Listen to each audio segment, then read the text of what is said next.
إن الحمد لله نحمده ونستعينه ونستغفره ونؤمن به ونتوكل عليه ونعوذ بالله من شرور أنفسنا ومن سيئات أعمالنا من يهده الله فلا مضل له ومن يضلل فلا هادي له ونشهد أن لا إله إلا الله وحده لا شريك له ونشهد أن محمدًا عبده ورسوله يا أيها الذين آمنوا اتقوا الله حق تقاته ولا تموتن إلا وأنتم مسلمون يا أيها الناس اتقوا ربكم الذي خلقكم من نفس واحدة وخلق منها زوجها وبث منهما رجالا كثيرا ونساء واتقوا الله الذي تساءلون به والأرحام إن الله كان عليكم رقيبا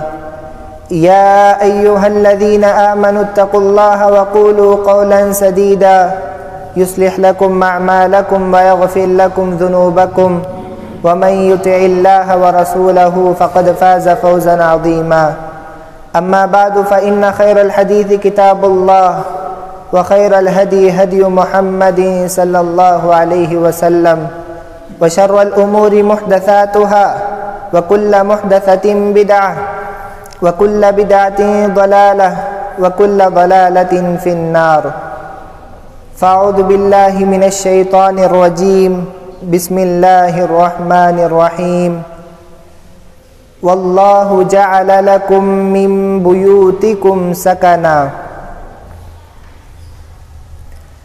حاضرین جمعہ، بزرگوں، بھائیوں، نوجوان ساتھیوں، پردہ نشین قابل احترام اسلامی ماؤں اور بہنوں، خطبہ مسنونہ کے بعد میں نے آپ لوگوں کے سامنے سورۃ النحل کی ایک آیت کا چھوٹا سا ٹکڑا پڑھا، جس میں اللہ تبارک و تعالیٰ کہہ رہا ہے واللہ جعل لکم من بیوتکم سکنا، اور اللہ نے تمہارے گھروں کو سکون کی جگہ بنایا ہے۔ گھر کہتے کس کو ہیں؟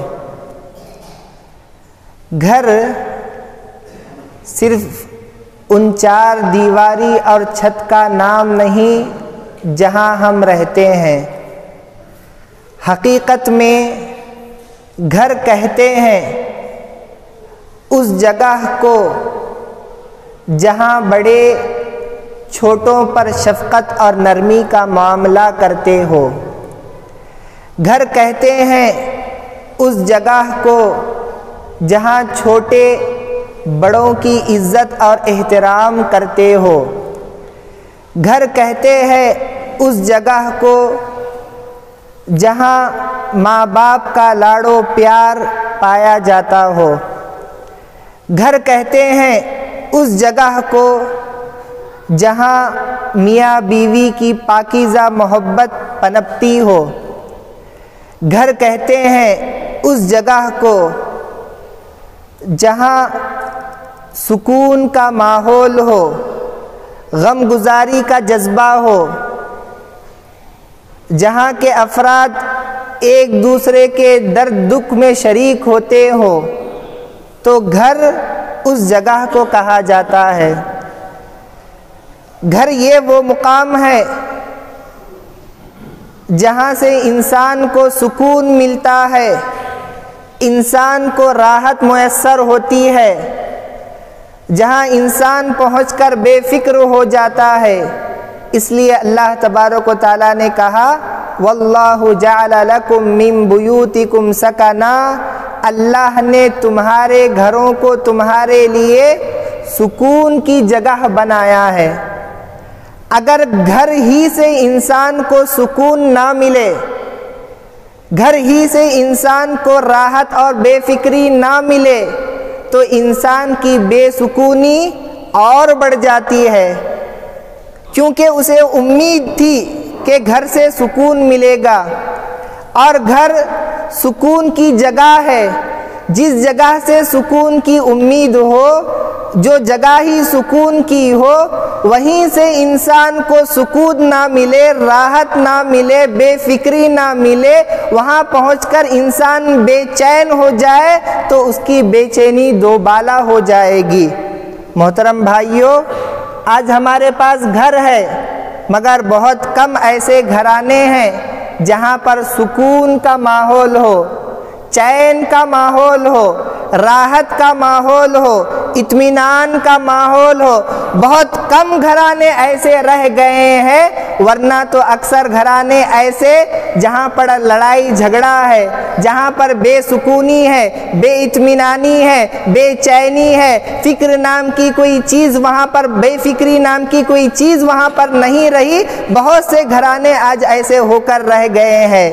تو ہم کیا کریں اپنے گھر میں سکون پیدا کرنے کے لیے؟ اپنے گھر کے ماحول کو پرسکون بنانے کے لیے ہم کیا کریں؟ آئیے پوچھتے ہیں شریعت اسلامیہ سے، وہ ہماری کیا رہنمائی کرتی ہے گھر کے ماحول کو پرسکون بنانے کے لیے۔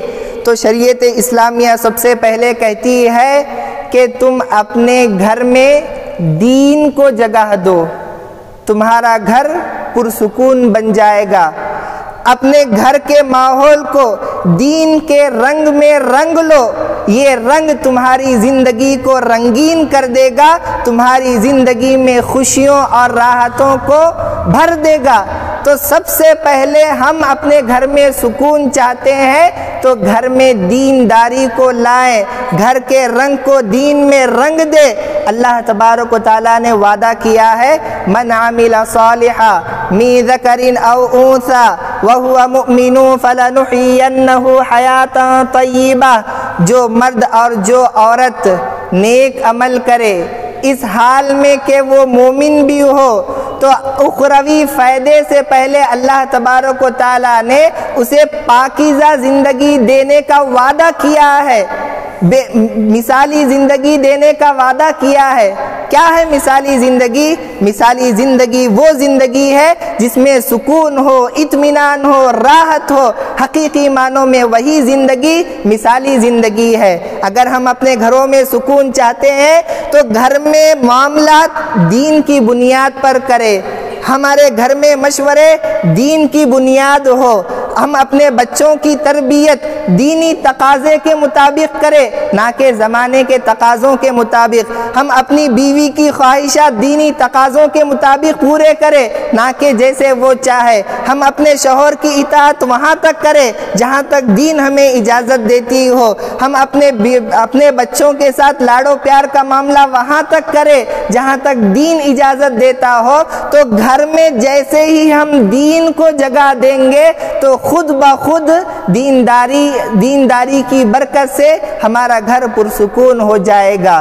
اور اسی طرح گھر میں سکون چاہتے ہیں تو گھر میں اللہ کے ذکر کو آباد کریں، گھر میں اللہ تعالیٰ کے ذکر کو آباد کریں۔ اللہ کے نبی صلی اللہ علیہ وسلم نے فرمایا، مثل البیت الذی یذکر فیہ والذی لا یذکر فیہ مثل الحی والمیت، اس گھر کی مثال جس میں اللہ کا ذکر ہوتا ہو اور اس گھر کی مثال جس میں اللہ کا ذکر نہ ہوتا ہو ایک مردہ اور زندہ انسان کی طرح ہے۔ وہ گھر زندہ ہے جہاں پر اللہ کا ذکر ہو، وہ گھر مردہ ہے جہاں پر اللہ کا ذکر نہ ہوتا ہو۔ اللہ کے نبی صلی اللہ علیہ وسلم نے فرمایا، اجعلوا من صلاتکم فی بیوتکم ولا تجعلوها قبورا، تم اپنے گھروں میں اپنے نماز کا کچھ حصہ خاص کر دو، اپنے گھروں کو قبرستان نہ بناؤ۔ یعنی فرض نمازیں جب تم مسجد میں ادا کرتے ہو تو تمہاری کوشش یہ ہونی چاہیے کہ کم از کم نفل اور سنتیں ہمارے گھر میں ادا ہو سکے، تو اپنے نماز کا ایک حصہ گھروں کے لیے خاص کر دو۔ تو جنتی لوگوں کا وہ گھر ہے جہاں پر اللہ کو یاد کیا جاتا ہے۔ اللہ تبارک و تعالیٰ نے قرآن مجید کی سورہ طور کے اندر جنتیوں کا تذکرہ کیا اور کہا کہ جنتی کل جنت میں جا کر کہیں گے انا کننا قبل فی اہلنا مشفقین، ہم لوگ اپنے گھر والوں میں بیٹھ کر اللہ تعالیٰ سے ڈرا کرتے تھے۔ آج ہم بھی ڈرتے ہیں اللہ تعالیٰ سے صرف مسجد کے اندر، ہم بھی ڈرتے ہیں اللہ تعالیٰ سے صرف دینی اجتماع کے اندر، مگر جنتی وہ ہے جو اپنے گھر والوں کے ساتھ بیٹھ کر اللہ کو یاد کرتے اور اللہ کو یاد کرتے کرتے ان کے آنکھوں سے آنسو نکلتے، ان پر خوف طاری ہو جاتا۔ سبحان اللہ، یہ جنتی لوگوں کی علامت ہے۔ گھر میں عبادتوں کو ہم جگا دے، گھر میں اللہ کے ذکر کا ہم اہتمام کریں۔ آپ نے اللہ کے نبی صلی اللہ علیہ وسلم کی سیرت میں یہ بات پڑھی ہوگی کہ اللہ کے نبی صلی اللہ علیہ وسلم مائی عائشہ کے حجرے میں قیام اللیل کیا کرتے تھے، اور حجرہ اتنا تنگ تھا کہ اللہ کے نبی صلی اللہ علیہ وسلم کھڑے ہو کر قیام تو کر لیتے، اگر آپ کو سجدے میں جانا ہوتا تو مائی عائشہ کے قدم درمیان میں آ جاتے۔ اللہ کے نبی کو جب سجدے میں جانا ہوتا، مائی عائشہ اپنے قدموں کو موڑ لیتی، پھر اللہ کے نبی صلی اللہ علیہ وسلم سجدہ کرتے۔ سوچ کر دیکھیے، مائی عائشہ کا حجرہ تنگ حجرہ، مائی عائشہ کا حجرہ مسجد نبوی سے بالکل منسلک اور لگا ہوا، اس کے باوجود تنگ حجرہ ہے، اللہ کے نبی وہاں پر قیام کر رہے ہیں۔ بازو مسجد نبوی ہے، مسجد نبوی کو چھوڑ کر مائی عائشہ کے حجرے میں قیام کر رہے ہیں۔ کیونکہ گھر میں عبادتوں کو جگہ دینی ہے، تبھی جا کے ہمارے گھروں میں سکون آئے گا، اطمینان آئے گا، راحت آئے گی۔ اگر گھر میں عبادتیں نہیں ہوں گی، اگر گھر میں اللہ تعالیٰ کا ذکر نہیں ہوگا، یقیناً شیطان ان گھروں میں آئے گا، شیطان ان گھروں میں نفرتیں پیدا کرے گا، عداوتوں کو جو ہے جنم دلوائے گا شیطان، اور شیطان جو ہے اس گھر کے سکون کو غارت کر کے رکھ دے گا۔ اگر ہم چاہتے ہیں کہ ہمارا گھر پرسکون بن جائے، اپنے گھر میں اللہ کا ذکر کرے، اپنے گھر کو دینی بنائے، اپنے گھر میں اللہ تعالیٰ کی عبادتیں کرے۔ اسی طرح گھر کو پرسکون بنانا ہے تو شریعت اسلامیہ ہم سے کہتی ہے کہ گھر میں ہر کوئی ایک دوسرے کے حقوق کو ادا کرے۔ اللہ تبارک و تعالیٰ نے ہر ایک کے حقوق بتلائے ہیں، ہر کوئی دوسرے کے حقوق کو ادا کرے تو گھر کا ماحول پرسکون بن جائے گا۔ مثالی شوہر وہ شوہر ہے جو اپنے بیوی کے حقوق کو ادا کرتا ہو، مثالی بیوی وہ بیوی ہے جو اپنے شوہر کے حقوق کو ادا کرتا ہو، مثالی والدین وہ والدین ہیں جو اپنے بچوں کے حقوق کو ادا کرتے ہو، مثالی بچے وہ بچے ہیں جو اپنے والدین کے حقوق کو ادا کرتے ہو، مثالی بھائی وہ بھائی ہے جو اپنے بہن کے حقوق کو پہچانتا ہو، اور مثالی بہن وہ بہن ہے جو اپنے بھائی کے حقوق کو پہچانتا ہو۔ اللہ کے نبی صلی اللہ علیہ وسلم نے حضرت عبداللہ ابن عمر سے کہا وَإِنَّ لِأَهْلِكَ عَلَيْكَ حَقًّا، تیرے گھر والوں کے بھی تجھ پر حقوق ہیں، ان کے حقوق کو ادا کیا کر۔ تو جو گھر ایسا ہو جہاں پر ہر اپنے حقوق کو پہچانتا ہو اور حقوق کو ادا کرتا ہو، وہ گھر پرسکون بن جائے گا، اس گھر میں لڑائی جھگڑا نہیں ہوگا، اس گھر میں جو ہے راحت ہوگا، اطمینان ہوگا، اور اس گھر میں جو ہے لوگ چین کی زندگی گزار سکتے ہیں، بشرط یہ کہ ایک دوسرے کے حقوق کو گھر کے افراد پہچانے اور حقوق کو ادا کرے۔ آج ہمارا معاملہ یہ ہے کہ ہم جو ہے حقوق کو پہچانتے نہیں، ہمیں معلوم ہی نہیں کہ بحیثیت شوہر مجھ پر کیا حقوق ہے، مجھے معلوم ہی نہیں کہ بحیثیت بیوی مجھ پر کیا حقوق ہے، مجھے معلوم ہی نہیں کہ بحیثیت باپ مجھ پر کیا حق ہے، بحیثیت بیٹا مجھ پر کیا حق ہے، بحیثیت بھائی بحیثیت بہن مجھ پر کیا حقوق عائد ہوتے ہیں، مجھے معلوم ہی نہیں۔ اگر معلوم ہی نہیں تو ادا کیا ہوں گے؟ اگر ادا نہ ہوں گے تبھی جا کر اختلافات جنم لیں گے اور گھر کا ماحول بگڑ جائے گا۔ تو محترم بھائیو، حقوق کو پہچانو، حقوق کو سمجھو، حقوق کو ادا کرو، گھر میں سکون آئے گا، اطمینان آئے گا۔ اسی طرح شریعت اسلامیہ ہمیں یہ بھی سکھاتی ہے کہ اگر تم گھر کے ماحول کو پرسکون بنانا چاہتے ہو تو گھر کے سارے معاملات محبت کے جذبے پر ہونے چاہیے، گھر کے سارے معاملات محبت کے جذبے پر ہونے چاہیے۔ حضرت عمر رضی اللہ عنہ کے دور کا واقعہ ہے۔ مکارم الاخلاق میں امام قرائطی رحمہ اللہ نے اس کا تذکرہ کیا ہے کہ ایک شخص بڑا بدنام تھا کہ وہ اپنی بیوی کو کثرت سے طلاق دیتا ہے۔ لوگ اس کے سلسلے میں باتیں کیا کرتے تھے کہ وہ اپنے بیوی کو کثرت سے طلاق دیتا ہے۔ اسے بھی معلوم ہوا کہ میں بدنام ہو چکا ہوں، لوگ میرے پیٹھ پیچھے میرے خلاف باتیں کرتے ہیں، تو اس نے چند لوگوں کو اکٹھا کیا اور وہ لے کر سیدھے اپنے بیوی کے پاس گیا۔ بیوی پردے کے اس پار تھی، یہ شخص یہاں پر موجود تھا اور کئی لوگ سن رہے تھے۔ اس نے لوگوں سے کہا، تم مجھے بدنام کرتے ہو کہ میں طلاق دیتا ہوں، تم مجھے بدنام کرتے ہو کہ میں کثرت سے طلاق دینے والا شخص ہوں، تو سنو۔ یہ شوہر اپنی بیوی سے پوچھتا ہے، اے اللہ کی بندی، میں تجھے اللہ کا واسطہ دے کر کہتا ہوں کہ کیا تجھے حقیقی معنوں میں مجھ سے محبت ہے؟ بیوی کہنے لگی، اللہ کے لیے اللہ کا واسطہ نہ دے۔ شوہر کہنے لگا کہ نہیں، اللہ کا واسطہ دیتا ہوں کہ بتا کیا تجھے مجھ سے محبت ہے؟ بیوی کہنے لگے، حقیقی معنوں میں کہوں تو مجھے تجھ سے محبت نہیں، مگر بحیثیت شوہر میں نے تجھے قبول کر لیا ہے۔ تو شوہر کہنے لگا، جا، اگر حقیقی معنوں میں تیرے دل میں محبت نہیں ہے تو تجھے میں طلاق دے رہا ہوں۔ تو سبحان اللہ، یہ معاملہ حضرت عمر رضی اللہ عنہ کے پاس گیا۔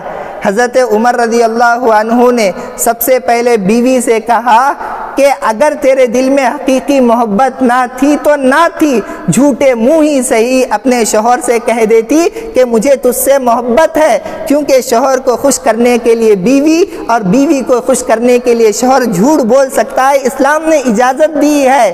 پھر اس کے بعد حضرت عمر رضی اللہ عنہ نے اس آدمی کو مخاطب ہو کر کہا، اقل البیوت ما یبنا علی الحب وانما یتعاشر الناس، بہت کم گھرانے ایسے ہوتے ہیں جو محبت کی بنیاد پر قائم ہوتے ہیں۔ اکثر گھرانے تو ایسے ہیں جہاں پر محبت نہیں ہوتی، بس لوگ خاندان کا رعایت کرتے ہوئے، لوگوں کا رعایت کرتے ہوئے، اپنی عزت کی رعایت کرتے ہوئے زندگی گزار لیتے ہیں۔ محبت ہونا ضروری نہیں، ایسے ہی زندگی تم گزار لیتے۔ تو محترم بھائیوں، گھر میں سکون ہونا ہے تو گھر کے افراد کے درمیان محبت کا ہونا ضروری ہے۔ اور یہ بات بھی یاد رکھیے، محبت ہوتی ہے، تجارت نہیں ہوتی۔ محبت بڑھ کر کی جاتی ہے، بدلے میں نہیں کی جاتی۔ سامنے والا محبت کرے تبھی میں محبت کرتا ہوں، تو میں محبت نہیں بلکہ تجارت کر رہا ہوں۔ سامنے والا مجھ سے نفرت کر رہا ہے، میں بڑھ کر اس کے ساتھ محبت کا معاملہ کروں گا، اتنا محبت جتلاؤں گا، اتنا محبت جتلاؤں گا کہ یہ محبت کی گرمی سامنے والے کے دل میں بھی پیدا ہو جائے۔ یہ ہماری کوشش ہونی چاہیے کہ سامنے والے کے ساتھ ہم محبت کا معاملہ کریں۔ یہ دلیل کا معاملہ جو ہوتا ہے، سمجھداری کا جو معاملہ ہوتا ہے، وہ گھر کے باہر جب آپ گھر میں آئے تو تمام جذبوں کو ایک طرف رکھ کر محبت کے ساتھ، محبت کو بنیاد بنا کر گھر والوں کے ساتھ ہم معاملہ کریں۔ اور اسی طرح یاد رکھیے، کبھی کبھار ہو جاتا ہے کہ جن سے محبت ہوتی ہے وہ محبت کی بنیادیں متزلزل ہو جاتی ہے، محبت کی بنیادیں ہل جاتی ہے۔ کل تک بھائی سے محبت تھی، آج محبت کم ہو گئی۔ کل تک بیوی سے محبت تھی، آج محبت کم ہو گئی۔ محبت کم ہوئی تو کیا ہوا؟ کل تک آپ کو اس سے محبت تھی، کل تک آپ اسے چاہتے تھے، اس کی رعایت کرتے ہوئے اپنا بھائی سمجھ کر، اپنی بیوی سمجھ کر اس کے ساتھ رحم و کرم کے جذبے کے ساتھ معاملہ کرے۔ کوشش یہ ہو کہ محبت کے جذبے سے معاملہ ہو۔ اگر محبت ختم ہو جائے تو رحم و کرم کے جذبے کو زندہ کرے کہ کیا ہوا، یہ آخر میری بیوی ہے، کیا ہوا، آخر یہ میرے ماں باپ ہے، کیا ہوا، آخر یہ میرا بھائی ہے، کیا ہوا، آخر یہ میری بہن ہے۔ یہ رحم کے جذبے کو زندہ کر کے کم از کم ہم معاملہ کریں سامنے والے کے ساتھ۔ اللہ تبارک و تعالیٰ نے قرآن مجید کے اندر کہا، وَمِنْ آيَاتِهِ أَنْ خَلَقَ لَكُم مِّنْ أَنفُسِكُمْ أَزْوَاجًا لِتَسْكُنُوا إِلَيْهَا وَجَعَلَ بَيْنَكُم مَّوَدَّةً وَرَحْمَةً۔ اللہ کی نشانیوں میں یہ بات بھی شامل ہے کہ اللہ تعالیٰ نے تمہارے لیے جوڑا بنایا تاکہ تم اس سے سکون حاصل کرو۔ جوڑا بنایا تاکہ تم اس سے سکون حاصل کرو، اور سکون حاصل کرنے کا طریقہ بھی بتا دیا۔ وَجَعَلَ بَيْنَكُمْ مَوَدَّةً وَرَحْمَةً، تمہارے اندر مودت، محبت اور رحمت کا جذبہ بھی پیدا کیا۔ محبت کے جذبے سے معاملہ کرو، سکون آئے گا، رحم و کرم کے جذبے سے معاملہ کرو، سکون پیدا ہو جائے گا۔ اسی طرح اگر ہم چاہتے ہیں کہ ہمارے گھروں میں سکون آئے تو ہمارے گھر کی عورتوں کو اہم کردار ادا کرنا ہوگا، کیونکہ عورتوں کا وجود ہی گھر کے لیے ہوا ہے، عورتوں کا وجود ہی مرد کو سکون پہنچانے کے لیے ہوا ہے۔ تو عورتیں اپنے وجود کے اس مقصد کو بھی سمجھے کہ میرا وجود ہی سکون پہنچانے کے لیے ہے، مجھ سے کسی کو بے سکونی اور بے چینی نہ پہنچے۔ سلف کی تاریخ اٹھا کر دیکھ لیجئے، اللہ کے نبی صلی اللہ علیہ وسلم غار حرا سے پریشان ہو کر گھر آتے ہیں، مائی خدیجہ سے کہتے ہیں کہ مجھے اپنے جان کا خوف ہونے لگا ہے۔ اس وقت عورت کا جو کردار ہوتا ہے مائی خدیجہ نے ادا کیا اور تسلی دی، کلا واللہ لا یخزیک اللہ ابدا، ہرگز نہیں، اللہ کی قسم اللہ آپ کو ہرگز رسوا نہیں کرے گا۔ یہ عورت کا کردار کہ کیسے وہ اپنے مرد کو سکون پہنچاتی ہے۔ مرد ناکام ہو کر آیا ہے، تجارت میں نقصان اٹھا کر آیا ہے، باہر سے کچھ سن کر آیا ہے، گھر جب پہنچتا ہے بیوی اسے اور نہ سنائے اور اسے تانے نہ دے اور بلا بھلا نہ کہے، بلکہ سب سے پہلے مرد کو تسلی دے، جیسے حضرت خدیجہ رضی اللہ عنہ نے اللہ کے نبی صلی اللہ علیہ وسلم کو تسلی دی تھی۔ تو عورت اپنا کردار ادا کرے۔ حضرت ام سلیم رضی اللہ عنہ کا بیٹا انتقال کر گیا، ابو طلحہ شوہر باہر آئے، گھر میں بیٹے کی لاش پڑی ہوئی ہے، ابو طلحہ تھک کر باہر سے آئے ہوئے ہیں، تو یہ ماں جس کا بیٹا انتقال کر گیا پوری طرح حشاش و بشاش تیار ہو کر شوہر کا استقبال کرتی ہے، معمول کی طرح پیش آتی ہے، یہاں تک کہ ابو طلحہ وظیفہ زوجیت کا مطالبہ کرتے ہیں۔ ام سلیم بیوی کا کردار ادا کرتے ہوئے وظیفہ زوجیت کو ادا تک کر دیتی ہے۔ اس کے بعد ام سلیم ابو طلحہ سے کہتی ہے اگر کوئی ہمیں امانت دے تو ہمیں کیا کرنا چاہیے؟ ابو طلحہ کہتے ہیں واپس دے دینا چاہیے۔ تو اللہ نے بطور امانت ایک لڑکا دیا تھا، اسے اللہ تعالیٰ نے واپس لے لیا۔ تو یہ واقعہ دیکھیے کہ سبحان اللہ، ماں ہے، گھر میں بیٹے کی لاش پڑی ہوئی ہے، اس کے باوجود بیوی کا کردار کیسے ادا کر رہی ہیں، بیوی کا کردار ادا کرتے ہوئے شوہر کو کیسے سکون پہنچا رہی ہے۔ تو عورت جو ہے سکون کا ذریعہ ہے، اسے اپنے وجود کے مقصد کو پہچاننا ہے اور شوہر کو سکون پہنچانا ہے۔ تو محترم بھائیو، اسی طرح گھر میں ہم سکون چاہتے ہیں تو ہر گھر کے اندر کبھی کبھی اختلافات پیدا ہو جاتے ہیں، ناراضگی کا ماحول پیدا ہوتا ہے، ہر گھر میں ہوتا ہے۔ حضرت فاطمہ رضی اللہ عنہا کے گھر اللہ کے نبی صلی اللہ علیہ وسلم جاتے ہیں، فاطمہ کہتی ہے کہ علی اور میرے درمیان کچھ انبن ہو گئی اور علی کہیں باہر نکل گئے۔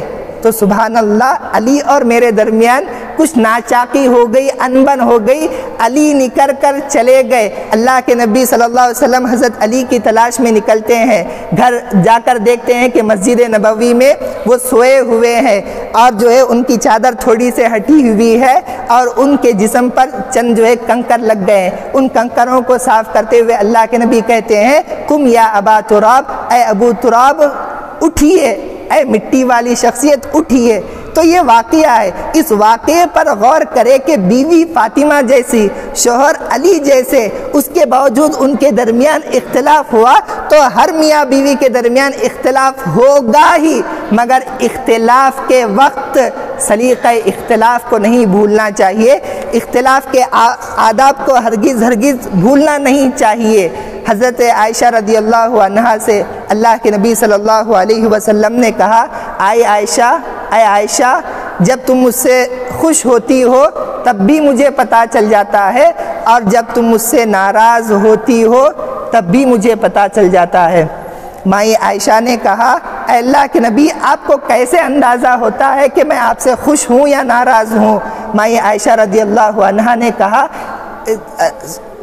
اللہ کے نبی صلی اللہ علیہ وسلم نے کہا اے عائشہ جب تم مجھ سے خوش ہوتی ہو تو کہتی ہو وَرَبِّ محمد، محمد کے رب کی قسم، اور جب ناراض ہوتی ہو تو کہتی ہو وَرَبِّ ابراہیم، ابراہیم کے رب کی قسم۔ جب خوش ہوتی ہو محمد کے رب کی قسم کھاتی ہو، جب ناراض ہوتی ہو ابراہیم کے رب کی قسم کھاتی ہو۔ تو سبحان اللہ، اس وقت مائی عائشہ رضی اللہ عنہا نے جو جواب دیا وہ آج کی عورتوں کے لیے مثال ہے۔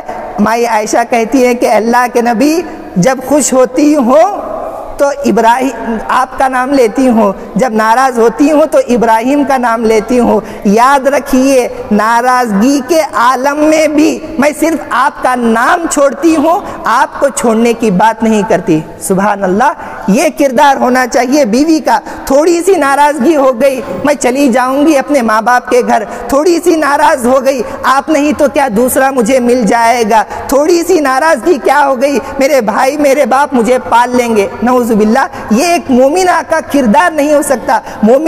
مومنہ عورت کا کردار یہ ہے کہ خوشی کا مرحلہ ہو یا غم کا مرحلہ وہ شوہر کا ساتھ دیتی ہے، شوہر کے ساتھ رہنے کی بات کرتی ہے۔ تو محترم بھائیوں، اختلافات ہوتے ہیں، اختلاف کے وقت سلیقہ اختلاف کو ملحوظ رکھنا چاہیے اور اپنے زبان کو کنٹرول میں رکھے، شوہر مرد اپنے غصے کو کنٹرول میں رکھے تو گھر کا ماحول پرسکون ہی رہے گا۔ ایک اور بات یاد رکھے، اگر گھر میں اختلاف ہو جائے تو عورت کو چاہیے کہ وہ خود صلح کے لیے آگے بڑھے، عورت کو چاہیے کہ وہ خود جھک جائے، اس انتظار میں نہ رہے کہ شوہر آ کر میرے سے معافی مانگے، اس انتظار میں نہ رہے کہ شوہر جھک جائے میرے سامنے، شوہر اپنی غلطی مان لے مجھے اچھا کہے، اس انتظار میں ہرگز عورت نہ رہے، کیونکہ عورت کی ذمہ داری ہے کہ اختلاف کے وقت وہ جھک کر شوہر سے معافی مانگے۔ اللہ کے نبی صلی اللہ علیہ وسلم نے فرمایا وہ عورت جنتی ہے، وہ عورت جنتی ہے جس کا اپنے شوہر سے اختلاف ہو جاتا ہے، غلطی چاہے عورت کی ہو یا غلطی مرد کی ہو، یہ عورت اپنے شوہر کے ہاتھ پکڑ لے اور پکڑ کر کہے میرے آنکھوں پر رات کی نیند حرام ہے اگر آپ مجھ سے راضی نہیں ہو جاتے۔ تو یہ جنتی عورت کا کردار ہے کہ غلطی اس کی ہو یا سامنے والے کی ہو، خود جاتی ہے شوہر کا ہاتھ پکڑتی ہے اور معافی مانگ لیتی ہے۔ اسی طرح اگر ہم اپنے گھر کے ماحول کو پرسکون بنانا چاہتے ہیں تو یہ بات یاد رکھے کہ گھر کے ہر فرد کے اندر اچھائیاں بھی ہوں گی، برائیاں بھی ہوں گی، کچھ خوبیاں رہیں گی، کچھ خامیاں رہیں گی، کچھ باتیں آپ کو اس کی پسند ہوں گی، کچھ باتیں ناپسند ہوگی۔ مومن ہونے کے ناطے آپ جن باتوں کو پسند کرتے ہیں ان باتوں کو دیکھیں، جو باتیں آپ کو ناپسند ہو انہیں نظر انداز کر دے۔ اللہ کے نبی صلی اللہ علیہ وسلم نے فرمایا لا یفرق مؤمن مؤمنۃ ان رضی منها شیء ان کرہ منها شیئا رضی منها آخر۔ کوئی مرد مومن اپنے مومنہ عورت سے بغض نہ رکھے، نفرت نہ کرے۔ اگر اس کی کوئی ایک چیز ناپسند آتی ہو یقیناً اس کے اندر کوئی ایسی چیز ہوگی جو تمہیں پسند بھی آ جائے۔ تو گھر کے افراد کے اندر خوبیاں بھی ہوں گی، خامیاں بھی ہوں گی۔ بیوی کی خرابی ہے کہ وہ بد زبان ہے، اونچی آواز سے بات کرتی ہے، تو ہوگا ایسا ہی، مگر آپ اس ایک خرابی کو نہ دیکھیں، اس کی اچھائیوں کو سوچیں کہ بیوی ہے جو میری ضرورت پوری کرتی ہے، یہ بیوی ہے جو میرے لیے کپڑے دھوتی ہے، میرے لیے کھانا بناتی ہے، میرے بچوں کو جنم دیتی ہے، میرے بچوں کو دودھ پلاتی ہے۔ بہت سی خوبیاں بیوی کے اندر ہے، یکا دکیا خامیاں رہیں گی، ان خامیوں کو نظر انداز کرے صرف خوبیوں کو دیکھنا یہ مومنہ کردار ہے اور گھر کے ماحول کو پرسکون بنانے کا ایک ذریعہ ہے۔ اسی طرح گھر کے ماحول کو پرسکون بنانا ہے تو گھر میں تحفہ دینے اور لینے کے رواج کو ہم عام کریں۔ آج کل تحفہ دیتے ہیں اور لیتے ہیں، صرف گھر کے باہر باہر کے لوگوں کو ہم تحفہ دیتے ہیں، باہر کے لوگ ہمیں تحفہ دیتے ہیں، گھر میں بھی اس رواج کو عام کرے، کیونکہ تحفہ دینے اور لینے سے محبت بڑھتی ہے۔ اللہ کے نبی صلی اللہ علیہ وسلم نے فرمایا تحادوا تحابوا، تحفہ دو تحفہ لو، محبت بڑھے گی۔ اسی طرح گھر کے ماحول کو پرسکون بنانے کے لیے گھر کے افراد کی ہم تعریف بھی کرتے رہیں۔ اگر کوئی اچھی چیز نہیں آ رہی، جھوٹے منہ ہی صحیح شوہر اپنی بیوی کی تعریف کر دے، جھوٹے منہ ہی صحیح بیوی اپنے شوہر کی تعریف کر دے، کیونکہ اللہ کے نبی صلی اللہ علیہ وسلم نے فرمایا الکلمۃ الطیبۃ صدقہ، اچھی بات کا کہنا ایک صدقہ ہے۔ گھر کے افراد کی تعریف کرے، اس سے محبت پیدا ہوگی، گھر میں سکون آئے گا۔ اس سے بڑھ کر گھر کا سکون ہم چاہتے ہیں تو دعا کرے، دعا کا اہتمام کرے، کیونکہ دعا جہاں ایک عبادت ہے وہی مومن کا ایک ہتھیار ہے۔ ہم دعا کریں، کئی دعائیں قرآن مجید کے اندر سکھائی گئی ہے سکون کے لیے۔ اس میں ایک دعا ربنا ہب لنا من ازواجنا وذریاتنا قرۃ اعین، پروردگارا تو ہماری بیویوں کو اور بچوں کو آنکھوں کی ٹھنڈک بنا، وجعلنا للمتقین اماما، اور ہمیں متقیوں کا امام بنا دے۔ اسی طرح سب سے آخری بات، گھر میں سکون پیدا کرنا ہو تو اللہ کا ذکر کثرت سے کیا کیجئے۔ اللہ تبارک و تعالیٰ قرآن مجید کے اندر کہتا ہے الا بذکر اللہ تطمئن القلوب، اللہ تعالیٰ کے ذکر ہی سے دلوں کو اطمینان پہنچتا ہے۔ تو یہ چند نکات تھے جو شریعت اسلامیہ ہمیں سکھاتی ہے، جن پر عمل کر کے ہم اپنے گھر کو پرسکون بنا سکتے ہیں، گھر میں اطمینان، چین، سکون اور قرار پیدا کر سکتے ہیں۔ اللہ تبارک و تعالیٰ سے دعا ہے کہ پروردگارہ ہمارے گھروں کے جو اختلافات ہیں ان اختلافات کو ختم کر دے، ہمارے گھروں میں پیار و محبت کے جذبے کو پیدا کر دے، غم گساری کا جذبہ ہمارے دلوں میں ڈال دے، ایک دوسرے کی مدد کرنے کا جذبہ ہمارے دلوں میں پیدا کر دے۔ پروردگارہ ہماری جو پریشانیاں ہیں ان پریشانیوں کو دور فرما، ہم میں جو پریشان حال ہیں ان کی پریشانیوں کو دور فرما، جن پر رزق کے دروازے تنگ ہیں ان پر رزق کے دروازے کھول دے، جو بیمار ہیں انہیں شفاء کاملہ عاجلہ عطا فرما، جو انتقال کر گئے ان کی کروٹ کروٹ مغفرت فرما۔ آمین۔ وآخر دعوانا الحمدللہ رب العالمین۔